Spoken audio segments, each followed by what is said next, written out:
Hello મિત્રો, સ્વાગત છે તમારું અમારી યુટ્યુબ ચેનલની અંદર। જો મિત્રો તમે આ ચેનલ સાથે જોડાયેલા ના હો તો અત્યારે જ તમે આ ચેનલને સબસ્ક્રાઈબ કરી દેજો, જેથી કરીને ટેટ ભરતીને લગતી ટેટ પરીક્ષાને લગતી કોઈ પણ અપડેટ હશે તો તમારા સુધી ચોક્કસ પહોંચાડવામાં આવશે। મિત્રો આજે આપણે જોઈશું, ઘણા ઉમેદવારોનો પ્રશ્ન હતો કે મેરિટ કેટલું નીચું જઈ શકે છે।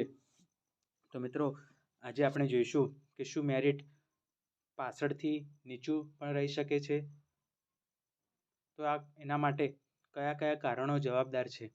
તો મિત્રો જો તમે આ ચેનલ સાથે ના જોડાયેલા હો તો અત્યારે આ ચેનલને સબસ્ક્રાઈબ કરો અને આ વિડીયો ગમે તો ચોક્કસ લાઈક કરજો અને ટેટ 2ના ટેટ 1ના તમારા વધુમાં વધુ મિત્રો સુધી આ વિડીયોને શેર કરજો, જેથી કરીને તેમને માહિતી મળે કે તેઓ સેફ ઝોનમાં છે કે નહીં। તો મિત્રો મેરિટ નીચું રહેવા માટેના કયા કયા કારણો છે જવાબદાર, તેના વિશે આજે આપણે માહિતી મેળવવા જઈ રહેલા છીએ। તો સૌથી પહેલું કારણ છે કે આ વખતની ભરતી સૌથી મોટી ભરતી છે, એટલે કે જે આ વખતે ભરતી બહાર પાડવામાં આવી છે સરકાર દ્વારા, તેમાં ટેટ 1ની અંદર 5000 અને ટેટ 2ની અંદર 7000 જગ્યાઓ, એટલે કે ટોટલ 12000 જગ્યાઓ બહાર પાડવામાં આવેલી છે। તો આ ઇતિહાસની સૌથી મોટી ભરતી કહેવાય। એની અંદર પણ ટેટ 1ની અંદર તો 9300 જ આસપાસ ફોર્મ ભરાયા છે અને સામે સામે 5000 ભરતી છે। તો ટેટ 1વાળા દરેક મિત્રો સેફ છે, કારણ કે અમુક ઉમેદવાર કોમન હશે। બીજું એ કે ટેટ 1ની અંદર ઘણા ઉમેદવારોનું મેરિટ ડાઉન પણ હોઈ શકે છે, પીટીસી કરેલું હશે દરેક ઉમેદવારોએ, તો ટેટ 1ની અંદર તો 65 આસપાસ મેરિટ રહેવાની પૂરેપૂરી શક્યતાઓ રહેલી છે અને આ વખતે સૌથી મોટી ભરતી છે, તે સૌથી મહત્વનું કારણ છે।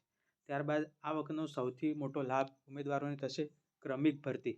તો આની પહેલાં જે પણ ભરતી કરવામાં આવતી હતી તે ભરતી ક્યારેય ક્રમિક થઈ ન હતી, પરંતુ આ વખતે સૌથી મોટો ફાયદો થવાનો છે કે ક્રમિક ભરતી છે।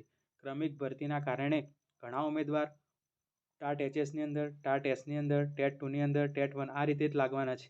એટલે ટેટ 2 અને ટેટ 1 વાળાને મોટો ફાયદો થવાનો છે, કારણ કે મોટાભાગના લોકો ટાટ એસ અને ટાટ એચએસ એક્ઝામ ક્લિયર કરેલો હોય છે, તેથી કરીને તેઓ ઉપર લાગી જવાના પૂરેપૂરા ચાન્સ રહેલા છે। તેથી આ વખતે મેરિટ ખૂબ જ ડાઉન જવાની પૂરેપૂરી શક્યતાઓ રહેલી છે।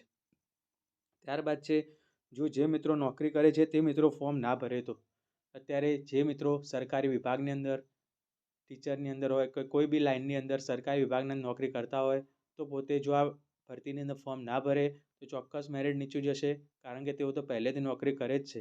સાથે સાથે જો મેરિટ ડાઉન જાય તો નીચેના ઉમેદવારોને પણ વારો આવવાની પૂરેપૂરી શક્યતાઓ રહેલી છે। તો જે પણ મિત્રો નોકરી કરતા હોય, પોતાના વતનનો લાભ લેવા માગતા હોય, પરંતુ તમારા મિત્રોની માટે તમે આટલું કરી શકો છો અને તેના કારણે નીચામાં નીચા મેરિટવાળાનો પણ વારો આવી શકે છે। તો આ પણ કારણ છે કે મેરિટ નીચું જઈ શકે છે। ત્યારબાદ જે મિત્રોનું મેરિટ સારું છે તે લોકો ટાટ એચએસ અને ટાટ એસમાં પોતાની જગ્યા મેળવી લે। તો જે પણ ઉમેદવારોનું મેરિટ સારું બને છે તે દરેક ઉમેદવારો પોતે ટાટ એચએસની અંદર મળતું હોય તો પોતાનો વતનનો લાભ લેવા માટે ટાટ એસની અંદર જતા હોય છે। તો આવું ના કરે, પોતે જે પણ જેની અંદર ઉપરના લેવલે નોકરી મળી જાય તો તેને સ્વીકાર કરી લે, જેના કારણે નીચા મેરિટવાળાનો પણ વારો આવી શકે। તો આ બધા કારણો જવાબદાર છે નીચા મેરિટ માટે જવાના।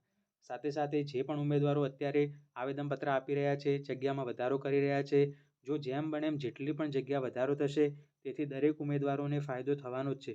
તેથી જે પણ ઉમેદવારોનું મેરિટ ઓછું છે, 65 આસપાસ મેરિટ બને છે, તેમને ચિંતા કરવાની જરૂર નથી। અત્યારે તેમના પાસે મોકો છે કે જગ્યા વધારા માટે સતત પ્રયત્ન કરતા રહે। જો જગ્યા વધશે, ટેટ એચએસની અંદર વધે, ટાટ એસની અંદર વધે, ટેટ 2ની અંદર વધે, ટેટ 1ની અંદર વધે, જેની અંદર પણ જગ્યા વધારો થશે, જેના કારણે તમને જ ફાયદો થવાનો છે। તો આ એક સારી બાબત છે કે ટેટ 1, 2ની અંદર 65 આસપાસ મેરિટ જાય તો દરેક ઉમેદવારને ચોક્કસ ફાયદો થવાનો છે, જેના કારણે આ વખતની ભરતીની અંદર વધુમાં વધુ મિત્રો તમારા લાગી જવાના છે।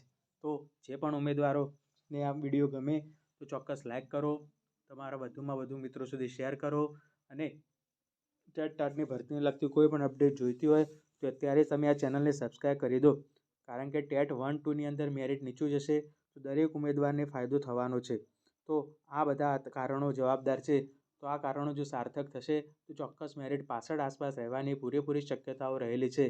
તો જે પણ ઉમેદવારોનું જે પણ તમારું મેરિટ બનતું હોય તે તમે ચોક્કસ કોમેન્ટ બોક્સની અંદર જણાવજો, જેથી કરીને આપણને અંદાજ આવી શકે કે કેટલું આસપાસ મેરિટ રહી શકે છે. તમારું જે પણ મેરિટ બનતું હોય તમે સેફ ઝોનમાં છો કે નહીં, તો ચોક્કસ તમે તમારું મેરિટ કોમેન્ટ બોક્સની અંદર જણાવજો. ધન્યવાદ.